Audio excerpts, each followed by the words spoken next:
Hi friends, welcome back to channel Mr Mrs Parthi. இன்றைக்கி நம்ம முருங்கீரை இட்லி எப்படி செய்யுதுன்னு தான் பார்க்க போகிறோம். இது பார்த்திங்கன்னா ரொம்ப டேஸ்டியாக இருக்கும். அது மட்டும் இல்லாமல் இது ரொம்ப ஹெல்த்தியும் கூட. வாங்க இந்த ரெசிபி எப்படி செய்யுதுன்னு பார்க்கலாம். இது பார்த்திங்கன்னா புழுங்கலரிசி. ஸோ இது 2 டம்ளர் எடுத்து 5 hours ஊற வச்சுருக்கேன். நீங்கள் வழக்கமாக இட்லி கரைக்கிற மாதிரி தான். அதுக்கு நம்ம பச்சரிசியும் சேர்த்து போடுவோம், இல்லை இட்லி அரிசி போடுவோம். புழுங்கலரிசி மட்டும்தான் ஊற வைக்க போகிறோம். இந்த புழுங்கல் அரிசி மட்டுமே நம்ம போட்டு நல்லா அரைச்சி எடுக்க போகிறோம்.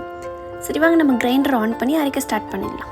உங்கள் வீட்டில் இருக்கிற குட்டீஸ் வந்து கீரையே சாப்பிட மாட்டேங்கிறாங்கன்னு ஃபீல் பண்ணுறீங்க. இந்த சீக்ரெட் டிஷ்ஷை உங்களுக்கும் சொன்னால் உங்கள் வீட்டில் இருக்கிற பசங்களும் நல்லா கீரை சாப்பிடுவாங்க இல்லையா? ஸோ அதனால தான் உங்களுக்கும் ஷேர் பண்ணிக்கிறேன்.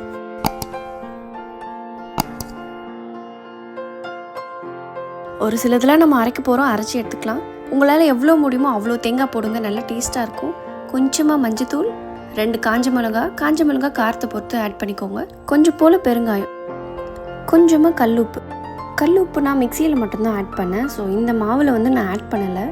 ஏதாவது ஒன்றுத்தில் மட்டும் ஆட் பண்ணுங்கள், கரெக்டாக இருக்கும். அப்புறமா ஓவர் ஆகிடும். இந்த கிரைண்டரில் போட்ட மாவு நம்மளுக்கு நல்லாவே அரைஞ்செடுத்து இப்போ பார்த்திங்கன்னா நம்ம மிக்சியில் அரைச்சோம் இல்லையா, அதை வந்து இப்போ இதோட ஆட் பண்ணிடலாம். கொஞ்சமாக ஆட் பண்ணுங்கள். ஸோ இதெல்லாம் நல்லா வந்து ஒரு 2 minutes 3 minutes கிரைண்ட் ஆனால் போதும், கரெக்டாக இருக்கும். ஒரு எல்லோ கலரில் இந்த மாவே நம்மளுக்கு சேஞ்ச் ஆகிடுங்க. ஸோ அந்த டைம் வந்து கிரைண்டர் ஆஃப் பண்ணிவிட்டு மொத்தமாகவே வெளியில் எடுத்துருங்க. இதில் நீங்கள் எந்த அளவுக்கு தேங்காய் சேர்க்குறீங்களோ அரைக்கும் போது அந்த அளவுக்கு அவ்வளோ டேஸ்டியாக இருக்கும். அரை மூடி கூட ஃபுல்லாக சேர்த்துக்கலாம், ரொம்பவே டேஸ்டியாக இருக்கும். தேங்காய்க்கு ஒரு அளவுன்றது கிடையாது, நம்ம இஷ்டம்தான். ரொம்பவே குயிக்காக பாருங்கள் இந்த மாவு வந்து ரெடி ஆகிடுது. இப்போ பாருங்கள் நம்மளுக்கு பார்க்கவே எல்லோயிஷாக தெரியுது. ஸோ இது கரெக்டான ஸ்டேஜ், எல்லாமே கிரைண்ட் ஆகிடுச்சு நம்ம மிக்சிலேருந்து போட்டதும். ஸோ இப்போ வந்து எடுத்து வச்சுக்க வேண்டியதான்.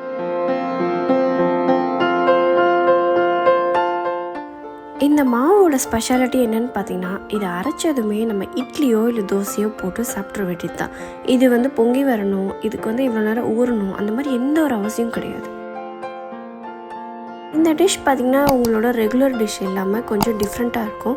ரொம்ப ஹெல்த்தியும் கூட, ரொம்ப டேஸ்டியும் கூட, ரொம்ப ஈஸி இது ரெடி பண்ணுறது கூட. ஸோ கண்டிப்பாக நீங்கள் வீட்டில் ஒரு வாட்டி ட்ரை பண்ணி பாருங்கள். எல்லாருமே ரொம்ப விரும்பி சாப்பிடுவாங்க. மார்னிங் எழுந்தால் பிரேக்ஃபாஸ்ட் லஞ்சுன்னு ஹரிபரியாக போகும். ஸோ மார்னிங் இதை அரைச்சி எடுத்து குக் பண்ணுறதுக்கு டைம் வந்து பெருசாக இல்லை. அதனால் நான் நைட்டே அரைச்சி எடுத்துட்டேன். நீங்கள் கூட நைட்டே ரெடி பண்ணி வச்சுட்டு மார்னிங் வந்து யூஸ் பண்ணிக்கலாம். ஸோ இதில் பாருங்கள் முருங்கீரை நல்லா 2லேருந்து 3 வாஷ் கொடுத்துட்டு இதில் வந்து ஆட் பண்ணிக்கலாம். முருங்கீரை நம்ம இதில் அரைக்க போகிறதில்ல, முருங்கீரை அரைச்சா வர நம்மளுக்கு கசப்பாக இருக்கும்.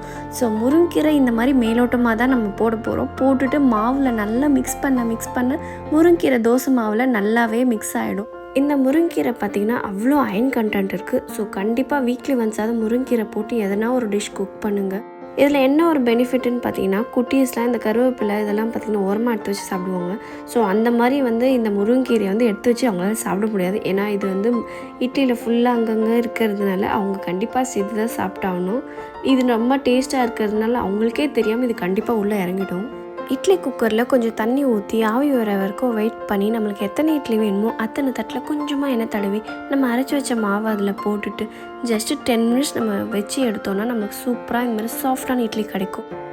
இந்த இட்லிக்கு ஆப்டான சட்னி கடலைப்பருப்பு சட்னி, அது ஏற்கனவே ஒரு வீடியோவில் போட்டிருக்கேன். உங்களுக்கு வேணா போய் செக் பண்ணிக்கோங்க, டிஸ்கிரிப்ஷனில் லிங்க்கு கொடுக்குறேன். தேங்க்ஸ் ஃபார் வாட்சிங். வீடியோ பிடிச்சிருந்தா ஒரு லைக் பண்ணுங்கள், உங்கள் ஃப்ரெண்ட்ஸ்க்கும் ஷேர் பண்ணுங்கள், சேனலை சப்ஸ்கிரைப் பண்ணுங்கள். இந்த மாதிரி நிறைய வீடியோஸ் உங்களுக்காக காத்துட்டுருக்கு. Take care and by.